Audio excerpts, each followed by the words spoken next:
মুসলমান ভাইরা, আপনি যদি কোনো নেতার পিছনে ঘোরেন, কিয়ামতের ময়দানে ওই নেতার সঙ্গে আমার আল্লাহ আপনাকে ডাকবেন। কোরআনুল কারীম জানিয়েছে, ইয়াউমা নাদউ কুল্লা উনাসিম বিইমামিহিম ফামান উতিয়া কিতাবাহু বিয়ামিনিহি ফাউলাইকা ইয়াকরাউনা কিতাবাহুম ওয়ালা ইউযলামুনা ফাতিলা। চিৎকার করে বলেন আল্লাহু আকবার। রাব্বুল আলামিন বলছেন, remember the day when you shall call together all human beings with their respective imam, show whose over is given his record in his right hand, such will read their records and they will not be dealt with unjust in the least. আল্লাহ রাব্বুল আলামিন বলছে, ও পৃথিবীবাসী, স্মরণ করো সেই দিনের কথা যেদিন প্রত্যেক ব্যক্তিকে তার দলের নেতা সহ ডাক দেওয়া হবে। তাহলে আগে যাবে নেতা, তারপরে যাবে কর্মী। এখন যেই নেতার পেট হলো দেওয়ান বাগির মতো, যেই নেতার মুখের মোষ হলো শাহরিয়ার কবির মুরগি চোরার মতো, যেই নেতা চাউল চুরি করে, গম চুরি করে, টিন চুরি করে বয়স্ক ভাতার টাকা মেরে খায়, বিধবা ভাতার টাকা মেরে খায়, পঙ্গু ভাতাও ছাড় দেয় না যেই নেতা, ওই নেতার কপালে ঝাঁটা পিটা করা দরকার। জোরে বলা লাগবে, আছে না নাই? আমার ভাইরা, কষ্ট হচ্ছে আপনাদের? আমার মুসলমান ভাইরা, ভালো করে লক্ষ্য করেন, নবীজি বদদুয়া করে দিল উতাইবাকে। আবু লাহাব বলল, উতাইবা, আমার ভাতিজা কি তোমাকে কিছু বলেছে নাকি? বলল, আব্বা, তোমার ভাতিজা আমার কথা শুনলো যখন, আকাশের দিকে তাকালো তখন, আর কাকে দেখে বলল, আল্লাহ, এই বেয়াদবকে তুমি বাঘ অথবা কুকুর দিয়ে ধ্বংস করো। এই কথা শুনলো আবু লাহাব যখন, আবু লাহাবের মুখটা পুড়ে হনুমানের মতো কালো হয়ে গেল তখন। কারণ আবু লাহাব জানে রাইফেলের গুলি মিস হতে পারে, তীরের থেকে ধনুক, ধনুক থেকে তীর মিস্টেক হতে পারে, আমার ভাতিজার দোয়া মিস্টেক হবে না। যদি পড়ে যায় তাও ফেরেশতারা খুঁটে নিয়ে ওখানে লাগিয়ে দেবে। আমার ভাইরা এবার বলল, ও উতাইবা, মক্কার জমিনে গজব নাজিল হবে, তোকে সিরিয়ায় পাঠাতে হবে। আমার ভাইরা, যেই আল্লাহ মক্কায় আছে ওই আল্লাহ সিরিয়ায়ও, জোরে বলা লাগবে, আছে না নাই? এখন হাসু আপা গজবের ভয়ে, মায়ের খাওয়ার ভয়ে গণভবন থেকে হেলিকপ্টারে চড়ে দিল্লির মামু বাড়ি বয়ফ্রেন্ডের কাছে পালিয়ে গেল। ওখানেও আল্লাহর গজব দেওয়ার ক্ষমতা আল্লাহ পাকের, জোরে বলা লাগবে, আছে না নাই? আমার মুসলমান ভাইরা, আবু লাহাব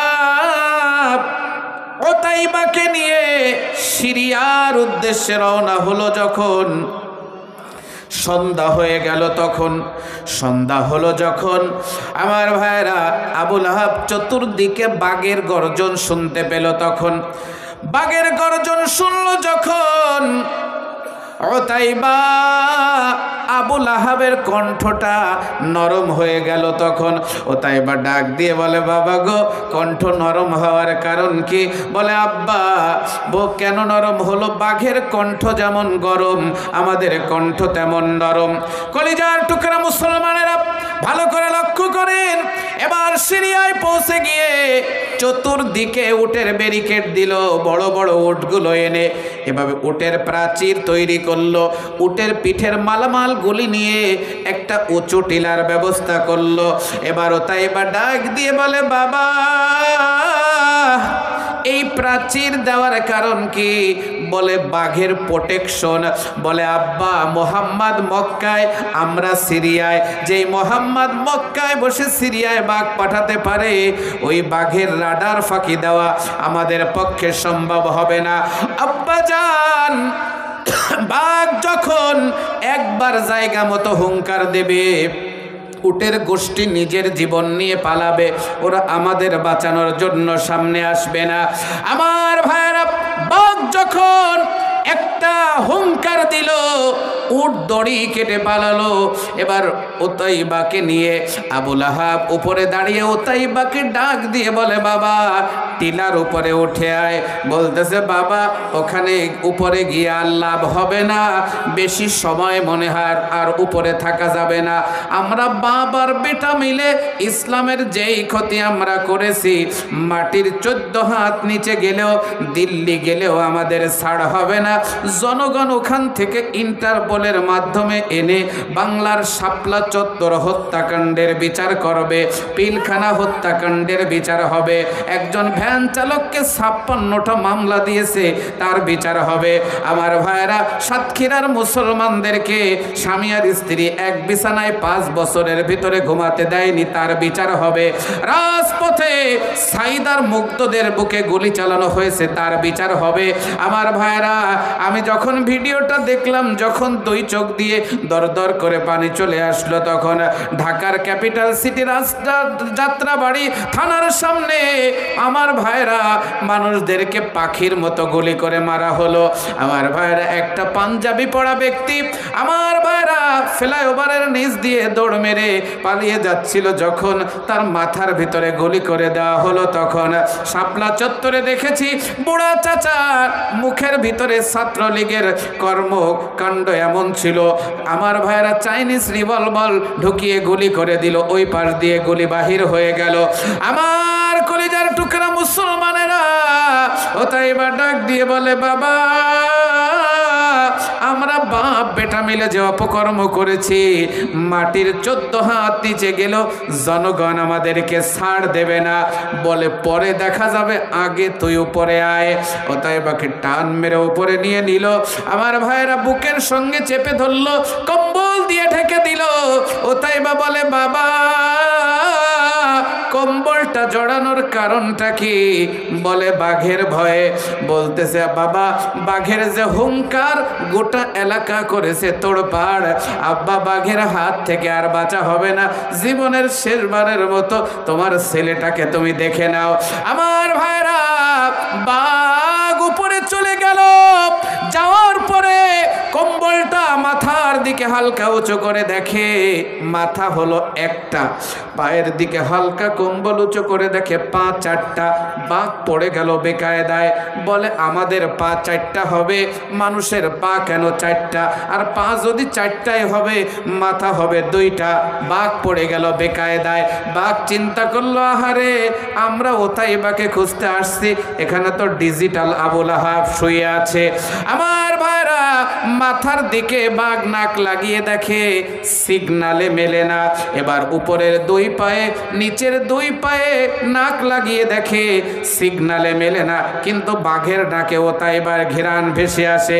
এক বাঘ আর এক বাঘকে ডাক দিয়ে বলে, ভাই ঘেরান আছে, মাল নাই, মাল পালিয়ে গেল কোথায়?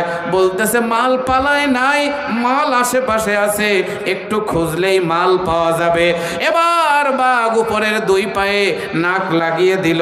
যখন আমার ভাইরা খাপে খাপ মুমতাজের বাপ 100তে 100 অ্যাকুরেট আর অ্যাপ্রোপ্রিয়েট মিলে গেল, তখন আমার ভাইরা বাঘ ডাক দিয়ে বলে, ভাই আর খোঁজার দরকার নাই, মাল তো এখানে রয়েছে, মাল আমরা এখন পেয়ে গেছি। ওতাইবার বুকের ভিতরে নখ দাবিয়ে দিয়েছে, ওতাইবার চোখের পানি আবুল আহাবের বুকে এসে পড়েছে। আমার কলেজার টুকরা মুসলমানেরা, আবুল আহাব ডাক দিয়ে বলে, বাবা চোখের ভিতরে কেন পানি রে বাবা? আমার ভাইরা ওতাইবা বলে, বাবা 15 বছর 7 মাস ধরে যে আকাম কোকাম করেছি, টেন্ডারবাজি করেছি, চুরি করেছি, ডাকাতি করেছি, হলমার্ক কেলেঙ্কারি করেছি, মানুষকে মিথ্যা মামলা দিয়েছি, আব্বা কেবলমাত্র আজাব শুরু হয়ে গেল, এখনো অনেক আছে আজাব আমাদের বাকি। আমার ভাইরা, ওই সময়ের আবুল আহাব আর ওতাইবা আর বর্তমানে আবুল আহাবের আত্মীয় স্বজনেরা চিৎকার করে বলেন, মিল আছে না নাই? এদের বিচার হওয়া শুরু হচ্ছে, ট্রাইব্যুনাল কেবল ধোয়া মোছা আরম্ভ হয়েছে, সব স্বৈরাচারের ফাঁসি হবে। জোরে বলেন ঠিক না বেঠিক?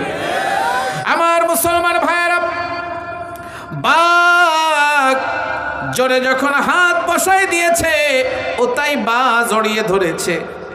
এবার ডাক দিয়ে বলে, বাবা ছেড়ে দে। চাচা আপন জান বাঁচা। বাতাস যখন পরিবর্তন হয়, ছেলে মেয়ে সব পালিয়ে ফেলে দিয়ে মা দিল্লি পালিয়ে যায়। বাতাস পরিবর্তন হলে এই নেতাগুলোকে আর খুঁজে পাওয়া যায় না, কর্মীরা রাস্তাঘাটে শুধু মাইর খায়। জোরে বলেন ঠিক না বেঠিক? আমার ভাই, এই দল কেন করা লাগবে? যেই দল করে মানুষদেরকে মুখ দেখানো যায় না, মানুষ আমাদেরকে মানুষের পরিবর্তে জানোয়ার মনে করে।